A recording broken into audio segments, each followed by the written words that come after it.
ઓય ઓય ઓય આ ટ્રેક્ટર માં હું હોળી કરે છે? આ ડીઝલ તો પતાવી દીધું. આમ ઢોર દોવાનું ટાણું થઈ ગયું છે. વાહિદું કરીને ખાલ. ઓ નો, હજી આ તું વાહિદું કરી નથી રહ્યો. આમાં મારે ઢોર ક્યારે દોવા? એટલે એ આ દિયાચ મે હું બાપ દીકરો બે બાધો છો. આય વાય રમલા, આય હાલ આપણે ચા પીવી. હાલો હાલો, તું તો તારું કામ કર. બે રમલા બે.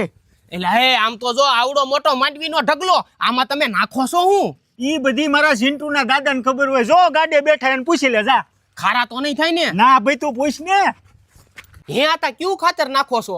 અક્ષા ફર્ટિલાઇઝર વાળાનું માઇકો રાજા. અને માંડવી, કપાસ, શેરડી અને પાછું બધાય પાકમાં હાલે. આનાથી બીજો કઈ ફાયદો થાય કે નહીં? પાકની ગુણવત્તા અને ઉત્પાદનમાં વધારો કરે, અને રોગ પ્રતિકારક ક્ષમતા વધારે, પોષક તત્વનું શોષણ વધારે, છોડના તંતુમૂળનો વિકાસ કરે અને માટીની રચનામાં સુધારો કરે. તો નકરા ફાયદા. હવે આ જ ખાતર વાપરવાનું. અક્ષા ફર્ટિલાઇઝર વાળાનું માઇકો રાજા.